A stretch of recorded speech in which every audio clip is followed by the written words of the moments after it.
On se demande souvent pourquoi certaines entreprises arrivent à traverser les tempêtes et à prospérer alors que d'autres, elles disparaissent. La réponse, bien souvent, elle tient en 3 mots. Démarche qualité. Attention, ce n'est pas juste une formalité administrative, une case à cocher.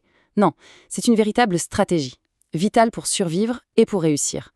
Alors, allons voir ensemble ce qui la rend si essentielle. Cette citation, elle tape en plein dans le mille, non? Elle met le doigt sur un paradoxe assez dingue. Le monde change à une vitesse folle, mais beaucoup d'entreprises, elles, restent cramponnées à des méthodes de gestion qui datent d'une autre époque.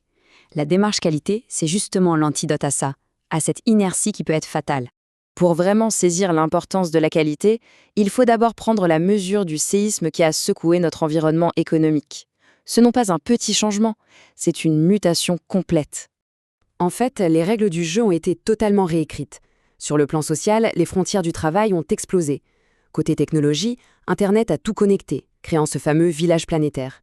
Économiquement, on est passé de marchés protégés à une concurrence mondiale féroce. Et par-dessus ça, de nouvelles exigences politiques et écologiques sont apparues. Le constat est clair, le monde de l'entreprise d'hier n'a plus rien à voir avec celui d'aujourd'hui. Et c'est là qu'est tout le problème.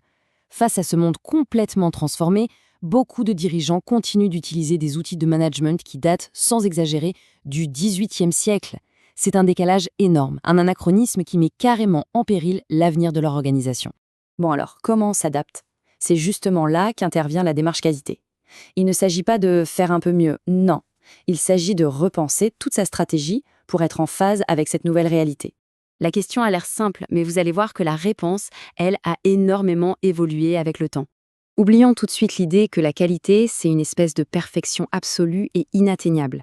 La définition officielle est beaucoup plus terre-à-terre. C'est la capacité à satisfaire des exigences. Que ce soit un produit ou un service, tout ce qui compte, c'est de répondre aux besoins du client, des besoins qu'il exprime ou pas. Le mot-clé à retenir, c'est donc satisfaction. Cette frise chronologique explique parfaitement pourquoi la qualité est devenue si centrale.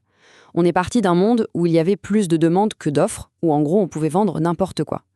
Et on est arrivé à un monde globalisé où l'offre explose. Le pouvoir a complètement changé de camp. Il est passé dans les mains du client. Aujourd'hui, il n'est plus seulement roi, il est un véritable partenaire. Et sa satisfaction, c'est la condition de survie de l'entreprise. Ok, maintenant qu'on a défini ce qu'est la qualité, voyons un peu comment la mettre en pratique.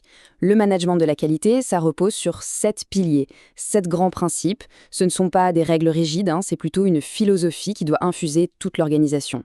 Allez, on les découvre un par un. Le premier principe, il peut paraître évident, mais c'est le plus important de tous, l'orientation client. Tout part du client et tout revient au client.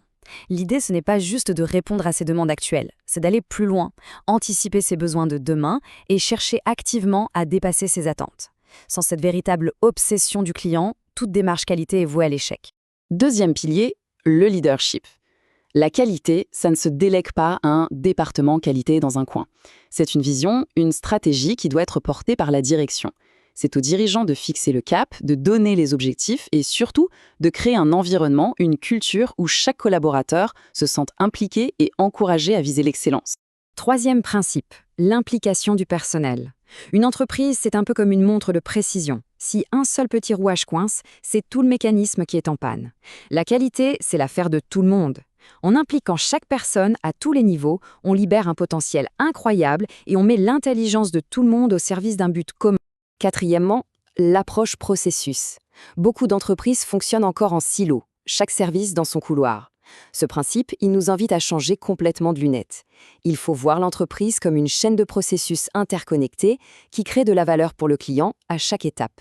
Cette vision globale permet de casser les murs, d'améliorer les flux et d'avoir des résultats beaucoup plus efficaces.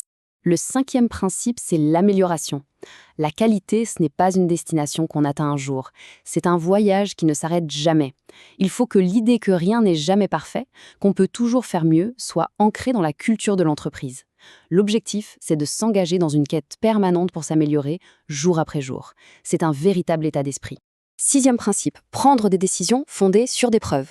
Fini le temps des décisions prises au feeling ou à l'intuition. Pour être efficaces, les choix stratégiques doivent se baser sur l'analyse de données, de faits, d'informations concrètes.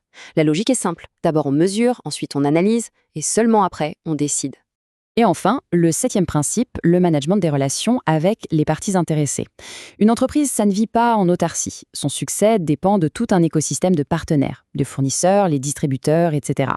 Le but, c'est de bâtir avec eux des relations de confiance, des relations gagnant-gagnant, qui rendent toute la chaîne de valeur plus forte. Bon, on a vu la philosophie avec les 7 principes. Maintenant, la question, c'est concrètement comment on fait? Comment on met en musique cette fameuse amélioration continue? Pour ça, il existe un outil qui est d'une simplicité et d'une puissance redoutable, la roue de Deming. C'est un peu le moteur qui fait tourner la démarche qualité au quotidien. Ce cycle, il se déroule en 4 temps. D'abord, on planifie. Plan. Qu'est-ce qu'on veut faire? Ensuite, on le fait. D'où? Puis, on vérifie, check. Est-ce que ça a donné les résultats qu'on attendait? Et enfin, on agit. Acte. On corrige ce qui n'a pas marché et on standardise ce qui a bien fonctionné. Et cette roue, elle tourne sans cesse, créant une spirale d'amélioration permanente. Toute cette approche, elle peut être structurée, formalisée et même reconnue dans le monde entier grâce à un référentiel bien connu, la norme ISO 9001. Ce schéma, il est super intéressant parce qu'il résume absolument tout ce qu'on vient de dire. Regardez, à gauche, en entrée, on a les exigences des clients. Au centre, on a le moteur de l'entreprise, le leadership de la direction, la gestion des ressources et bien sûr notre fameux cycle d'amélioration continue. Et tout ça, ça produit quoi? La sortie, à droite, la satisfaction des clients.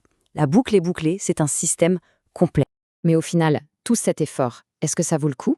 La réponse est oui, et les bénéfices d'une certification sont très concrets. Ce n'est pas juste un joli diplôme à accrocher au mur, c'est un vrai levier de performance. Ça permet d'attirer de nouveaux clients, d'améliorer les résultats financiers, de booster son image de marque et, un point essentiel, de mobiliser les équipes en donnant du sens à leur travail. Pour conclure, la démarche qualité, c'est bien plus qu'une simple méthode de travail. C'est la réponse stratégique à un monde qui n'arrête pas de changer. C'est l'art de reconnecter l'entreprise à son marché, à ses clients et à son propre avenir. La question que chaque organisation doit donc se poser est la suivante. Est-ce que mes outils et ma culture d'aujourd'hui sont vraiment à la hauteur des défis de demain ?